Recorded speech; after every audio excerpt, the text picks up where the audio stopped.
మానవుడే మహనీయుడు, మనిషే దేవుడు, సత్యమేవ జైతే. ఇప్పుడు నేను ఒక మాట చెప్తున్నానండి క్లియర్ గా.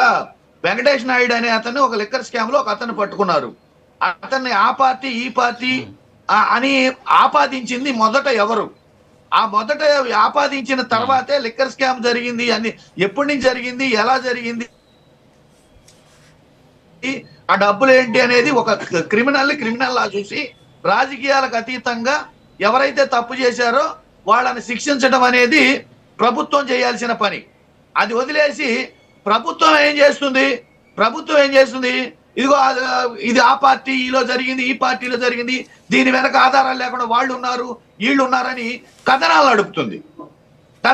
ఆ కథనాల వల్ల కాదయ్యా, వెంకటేష్ అనే వ్యక్తి వెంకయ్య నాయుడు గారితో ఉన్నారు, చంద్రబాబు నాయుడు గారితో ఉన్నారు, లోకేష్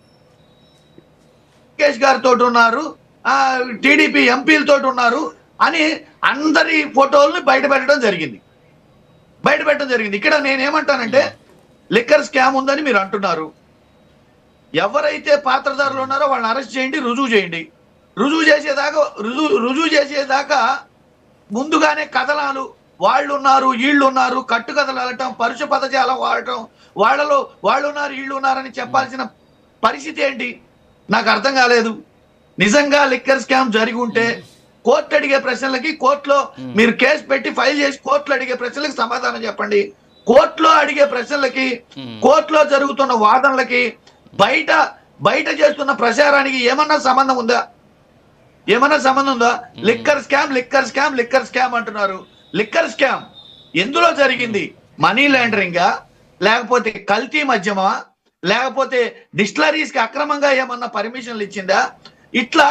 ఇట్లా ప్రభుత్వం ఎప్పుడైనా లిక్కర్ స్కామ్ జరగాలి అంటే ఒక ప్రైవేట్ వ్యక్తికి ఒక ప్రభుత్వము ఇద్దరు పార్ట్నర్లుగా ఉంటేనే లిక్కర్ స్కామ్ జరుగుతుంది. ప్రభుత్వం నుంచి ప్రభుత్వానికి ఇచ్చే పర్మిషన్లలో 3,500 కోట్ల లిక్కర్ స్కామ్ ఎలా జరుగుతుంది? ఏమన్నా దానికి అర్థం ఉందా?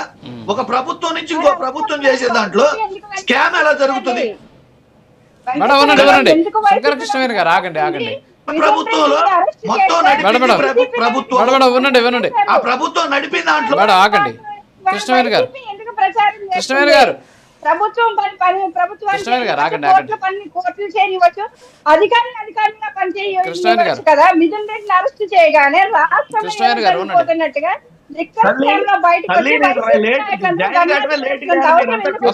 కృష్ణవేణి గారు ఆగండి మేడం, ఆగండి ఆయన మాట్లాడనివ్వండి. ఒక నిమిషం ఆగండి మాట్లాడండి వెంకటేశ్వర రెడ్డి గారు.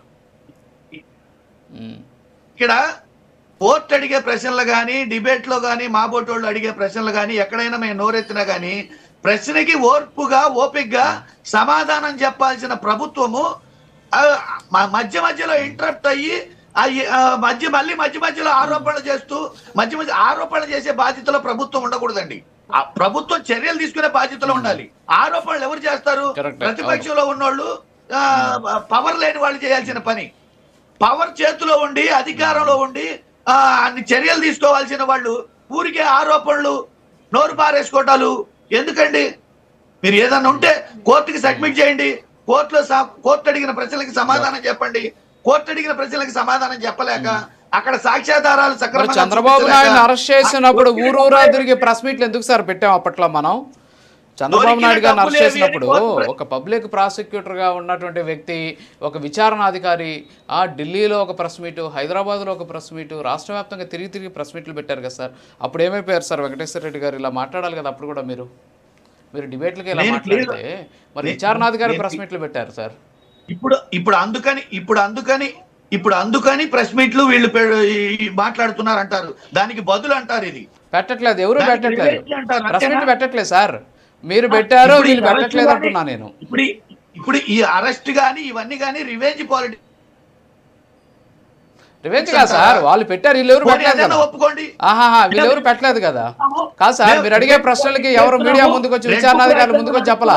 సిట్టికి సంబంధించినటువంటి కాదు సార్, కాదు మీకు అర్థం కాల. నేను ఏం చెప్పానంటే, వాళ్ళు అప్పుడు పెట్టినప్పుడు మీరు ఖండించలేదు, కనీసం ఇప్పుడు వీళ్ళు పెట్టట్లా. టీవీ డిబేట్లకే మీరు బాధపడిపోతున్నారు కదా అంటున్నా నేను. డిబేట్ల గురించి మాట్లాడుతున్నాను నేను, మీరు డిబేట్ల గురించి బాధపడుతున్నారు కదా. నేను బాధపడట్లేదు. నేనేం చెప్తున్నానంటే విషయం వీక్ గా ఉన్నప్పుడే పబ్లిసిటీ పీక్ లో ఉంటది. 100%. కోర్టు అడిగే సమాధానాలు జడ్జి గారి ముందు చెప్పలేక, సాక్ష్యాధారాలు కరెక్ట్ గా కృష్ణవేణి గారు ఉండండి మేడం, కృష్ణవేణి గారు ఆగండి, వెంకటేశ్వర రెడ్డి గారు మాట్లాడాలి. ఆ దొరికిన డబ్బు ఎక్కడ దొరికింది, ఆ దొరికిన డబ్బు ఏంటి, దాని వివరాలు ఏంటి, అది ఏ తాలూకు డబ్బు, దాని సీరియల్ నెంబర్లు ఎంత, దాని కొత్త నోట్లు ఎందుకు వచ్చినాయి, వీటన్నిటికీ సమాధానం చెప్పలేక బయట మాట్లాడి ఉపయోగమే ఉంది. వన్స్ ఒకసారి లిక్కర్ స్కామ్ మీద కోర్టు కొంతమందిని అరెస్ట్ చేశారు, సిట్ అరెస్ట్ చేసింది, కోర్టుకు ప్రజెంట్ చేశారు. కోర్టులో ఆర్గ్యుమెంట్ వాళ్ళకి చెప్పాల్సిన సాక్ష్యాలు కోర్టులో చెప్పాలి. కోర్టులో చెబితేనే అది నిరూపితం అవుతుంది. కోర్టులో నిరూపితం కాకపోతే ఖచ్చితంగా ఈ కేసు నుంచి రేపొద్దున విడుదలైతే కేసు ఏమీ లేదని గనక కోర్టు చెప్తే అది ప్రభుత్వానికి ఎంత పెద్ద డ్యామేజో మీకు అర్థం కావట్లా. అది ఎంత పెద్ద డ్యామేజ్ అవుద్దో, అది ఎంత చాలా పెద్ద డ్యామేజ్ అవుద్ది, బూమ్రాంగ్ అవుద్ది. ఓవర్ పబ్లిసిటీ, ఓవర్ గా మాట్లాడటం వల్ల బూమ్రాంగ్ అవుద్ది. అది మీకు అర్థం కావట్లా. ఇప్పుడేదో అత్యుత్సాహంతో హడావుడిగా సరే ఇవన్నీ ఓకే సార్. సరే లిక్కర్ స్కామ్ పక్కన పెడదాం సార్, లిక్కర్ స్కామ్ పక్కన పెడదాం. మన సబ్జెక్ట్ ఏంటంటే ఎవరు అరెస్ట్ అయినా కాదు సార్.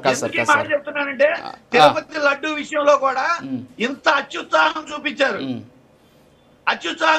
తీరా సుప్రీంకోర్టు మొట్టికాయలేసిన తర్వాత దానికి ఆధారాలు చూపించలేక షట్ డౌన్ అయిపోయింది. ఇప్పుడు కూడా అదే పరిస్థితి రాబోతుంది ఈ లిక్కర్ స్కామ్ లో కూడా. అదే.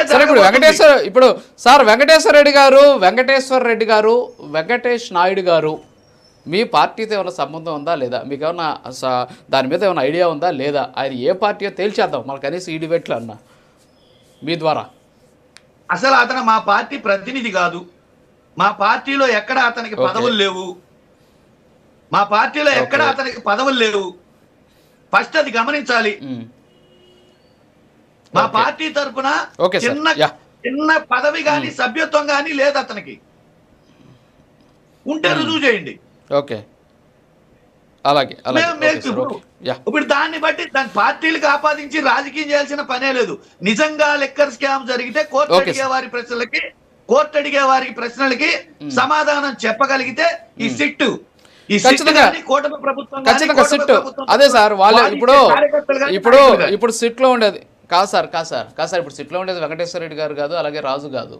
సిట్లో ఉండేది పోలీస్ అధికారులు. వాళ్ళు ఖచ్చితంగా చట్టానికి లోపడి ఉండాలి. ఏదైనా తేడా వస్తే కోర్టులు ఒప్పుకోవు. కానీ ఇప్పుడు మనం అనుకోండి ఏదో పలుకుబడి ఉంది, అది ఉంది, ఇది ఉంది, ఏదో వాయిదాల పేరుతోటి తప్పించుకొని తిరగచ్చు. కానీ పాపం పోలీసులు కదా, వాళ్ళు వ్యవస్థలో ఉన్నవాళ్ళు కాబట్టి వాళ్ళకి అంత అవకాశం కూడా ఉండదు. ఖచ్చితంగా కోర్టులకు కానీ తప్పుడు నివేదికలు ఇస్తే ఏమైందో చూసాం కదా, ఖచ్చితంగా వీళ్ళు కూడా ఇబ్బందులు పడతారు. ఖచ్చితంగా మీరు చెప్పినటువంటి వాటి అన్నిటికీ కూడా సిట్టు సమాధానం చెప్పాల్సిందే. ఖచ్చితంగా మీకు కాకపోయినా కోర్టుకి చెప్పాలా. సో కోర్టుకి చెప్పకపోతే ఖచ్చితంగా వాళ్ళు చెప్పాల్సిందే కోర్టుకి, మనకి చెప్పాల్సిన అవసరం లేదు.